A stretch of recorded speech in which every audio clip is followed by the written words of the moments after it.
and before anybody even knew that it existed, the SR-71, the Blackbird, was flying.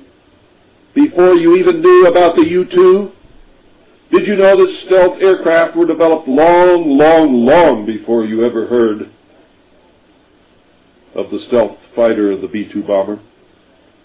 Did you know that those aircraft were in the air flying years and years before the public ever even had an inkling that they existed?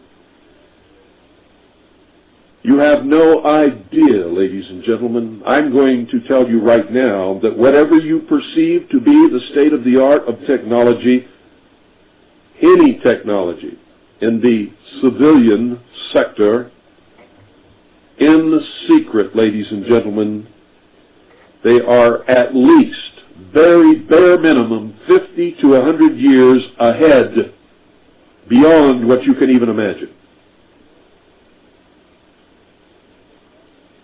You're going to say, well, look at all the technology that came out of the space program. They must have gone to the moon. No, ladies and gentlemen.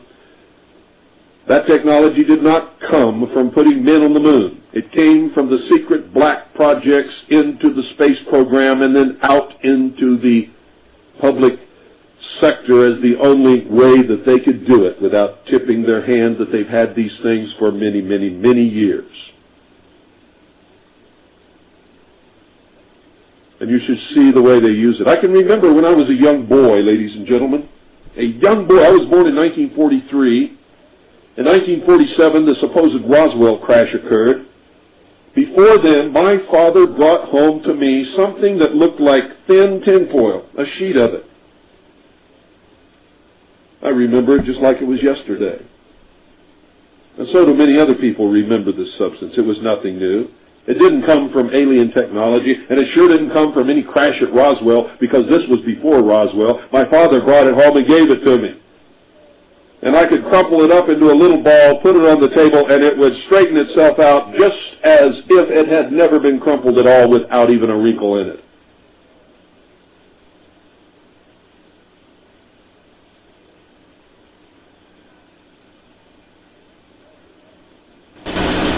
There are a lot of other things you need to understand. I'm not quite sure I know how to tell them all to you. But back in the 50s, they were working on atomic-powered aircraft, ladies and gentlemen. Atomic-powered aircraft, you say? Yes, that's correct. Well, how could they power atomic aircraft? Well, ladies and gentlemen, I don't really know. Because I know that atomic power produces heat. Heat can be used to create steam, and steam can be used to power an engine or make something turn and revolve. But it cannot make a jet exhaust, because you couldn't carry enough water to fly it very far.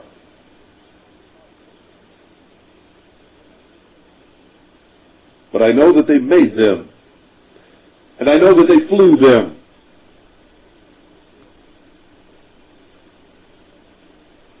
And they may still be flying them.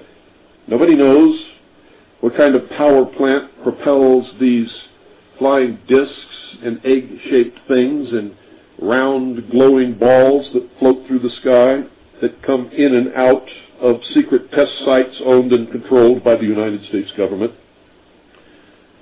in Nevada and Utah and some other places that will go unnamed for the time being. Colorado is one. New Mexico. Arizona, yes, Arizona. Why do all these things occur in the West? Because, ladies and gentlemen, in those days in this country when they were looking for places to build this technology and keep it secret from the American population and from the world at large, this was the only place where there were vast expanses of land that you could cross for days and days and days and never see another living soul. And that should be obvious to you. That's why most of the sightings of these things have always been in the West.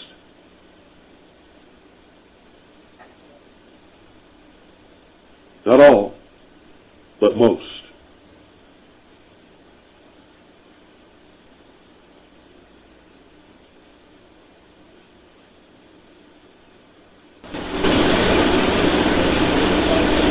There were certain things that the alchemists had as their goal, ladies and gentlemen. One was to change matter into something else. They did that when they dropped the atomic bomb. They called it the Trinity site. Not for the Trinity, Father, Son, and Holy Ghost, but for Osiris, Isis, and Horus. The meaning of which you have not the slightest conception, except for those who have been listening to all my broadcasts on the symbology of the mysteries.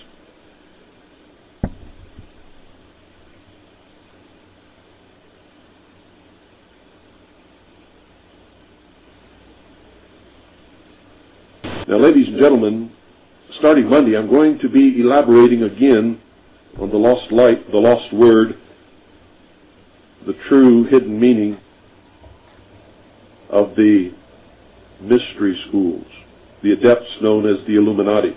Those people who are propelling the world in the direction they wish it to go. When you learn all of this and you understand it, you look around at the vast population who knows absolutely nothing of the power that directs their future. All of a sudden you realize and you understand exactly why they call us cattle.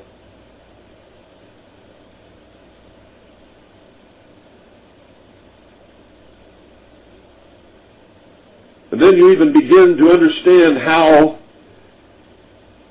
they could cause wars and kill tremendous numbers of people to achieve a certain goal and not even feel the slightest pangs of conscience. For just as we would kill a cow to provide meat for our table, ladies and gentlemen, they look upon the normal human being as nothing more than an animal, because they cannot use the brains of the intellect that God gave them in their estimation. They believe that a nation or world of people who will not use their intelligence are no better than animals that have no intelligence, and such people are beasts of burden and stakes on the table by choice and consent. Think about that. Think about it. Because that is truly what they believe about you. And in their religion that denies the existence of Jesus Christ, or even of a God, really, the closest they get to God is a sort of a pantheism. That everything is hooked together. You've heard it in the New Age movement. As above, so below. If you step on an ant, it does something to somewhere on the moon. That kind of thinking.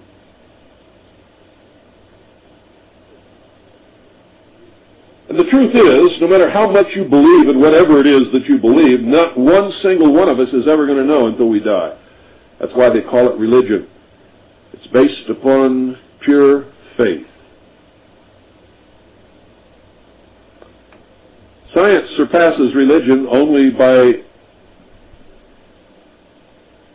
its insistence that nothing can be called fact, nothing can be believed unless it can be proven to do the same thing under the same circumstances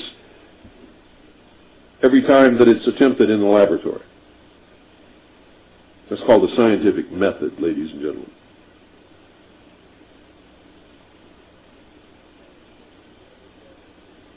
The scientists have discovered that you can do it the same way, with the same ingredients, over and over and over again for 5 million times, and then for some unexplained reason, the next time it will not work.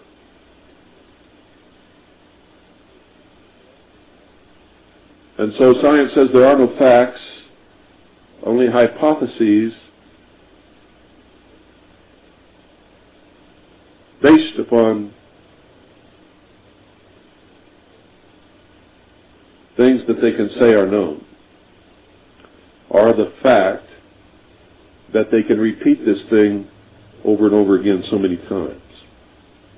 At the heart and soul of everything that is happening, ladies and gentlemen, in the world today, the driving force behind it is an ancient, secret religion that has as one of its tenets that there is a superior race.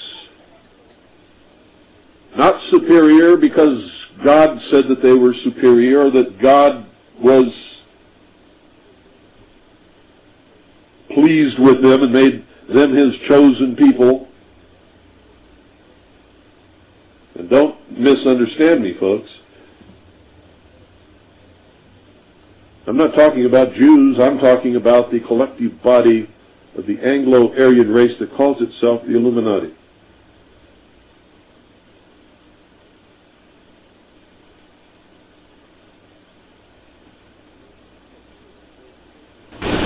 Their exoteric version of this religion is British Israelism, Zionism. There are many more Zionists that are Christians than are Jews. And most Jews don't buy into any of this baloney, ladies and gentlemen, don't even have the slightest idea what I'm talking about any more than most of you do. George Bush is one of these people. George Bush is not a Jew. The Pope is one of these people. The Pope is not a Jew. So don't compound the problem by thinking that you know exactly what it is that I'm talking about, because I can assure you that you don't.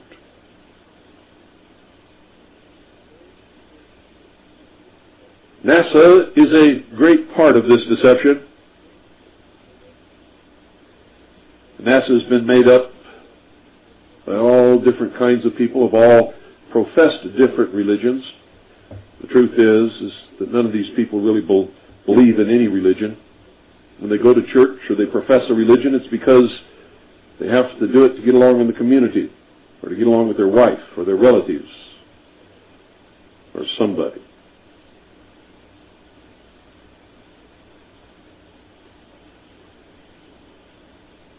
Watch the space program. Watch the pictures brought back by the Pathfinder. And folks, if you really study that little thing and use your head and study all of those photographs, you're going to be amazed. You're going to be absolutely dumbfounded. And then you may become dangerous, like me. Won't that be a trip if all of a sudden we had several million dangerous radio hosts in this country, all broadcasting on low-power transmitters, driving Rex Jensen completely out of his mind. I'm going to try to hook up about 5 other people in this valley with low-power transmitters, and Rex Johnson will probably be seen after that sitting on a park bench, blubbering in his milk, yelling about 3-year prison terms and $10,000 fines. Absolutely incredible, ladies and gentlemen. Good night. Don't miss Monday night. And God bless each and every single one of you.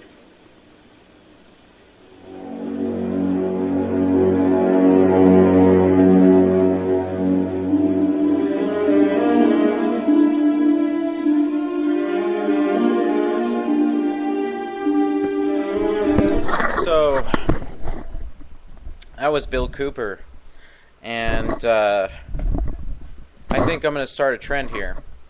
Unlike those who said, oh, well, it's so dangerous, he died, so I'm not going to say anything. No.